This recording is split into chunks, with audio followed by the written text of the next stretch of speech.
Power હાઉસની બાજુમાં આવેલ નગરપાલિકાના કચરા સ્ટેન્ડ ખાતે રોજે રોજ કચરાના ઢગલા, ગંદકી અને બદબૂના કારણે હેરાન પરેશાન થતા કાજીવાડાના રહીશો દ્વારા આજે પાટણ નગરપાલિકામાં લેખિત મૌખિક રજૂઆત કરી તાત્કાલિક અહીંની ગંદકીનો નિકાલ કરવા અને કાયમી ધોરણે તેના નિરાકરણ માટેના સ્વચ્છતાના પગલાં ભરવા નગરપાલિકામાં કારોબારી અધ્યક્ષને રજૂઆત કરી.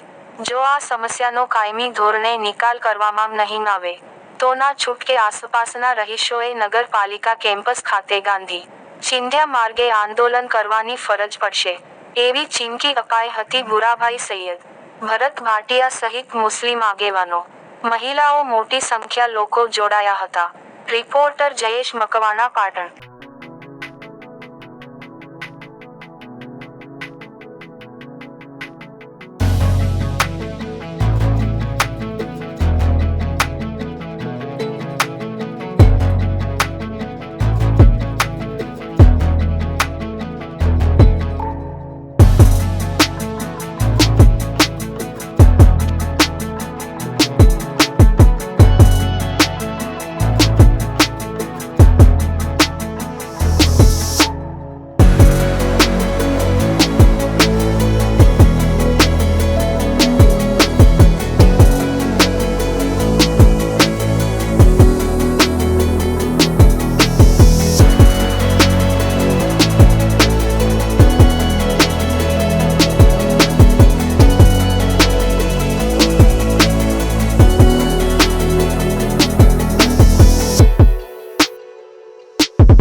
કાજીવાડા વિસ્તારના અંદર પાવર હાઉસનો મોટો મેદાન આવેલો છે. વર્ષોથી આ મેદાનના અંદર કચરો નાખવામાં આવે છે.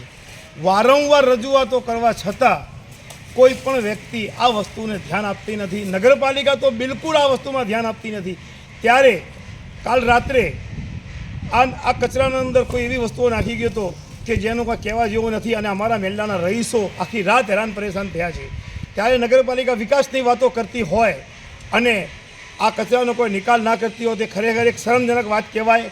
અને કાજીવાડા વિસ્તારના અંદર અત્યારે હાલ તમે મહેલાના અંદર આવીને પૂછી શકો છો, લોકો આખી રાત સૂઈ નથી રહ્યા, એવી ખરાબ બદબૂ આવે છે.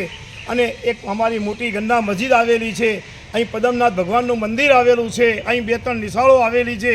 લોકો નાના ભૂલકાઓ અને અહીંથી લઈને જતા હોય ને આવી વાસ આવતી હોય તો નગરપાલિકાને આ વસ્તુનો અમે છતાં કચરાનો કોઈ નિકાલ કરતી નથી. લોકો બધી જગ્યાઓ પરથી લારીઓમાં કચરા ઉઘરાવી અને આ વિસ્તારના અંદર નાખવા આવે છે. તો શું મુસ્લિમ વિસ્તારના અંદર જ આ બધો કચરો ભેગો કરવાનો છે? અને નગરપાલિકાને અમે એક આ આવેદનપત્ર આપીને કહેવા માંગીએ છીએ કે તમે 2-4 દિવસના અંદર આ કચરાનો નિકાલ લાવો, નહીં તો અહીં આ મહેલાના અંદર કે આ વિસ્તારના અંદર કોઈ પણ જાતનો વિસ્તારના અંદર કોઈ પણ જાતની બીમારી આવશે અથવા કોઈ પણ જાતની ઘટના બનશે તો એના જવાબદાર નગરપાલિકા રહેશે. કારણ કે અમે નગરપાલિકાને આજે જણાવવા માંગીએ છીએ કે આ વિસ્તારના રહીશો સાહેબ ઇમામ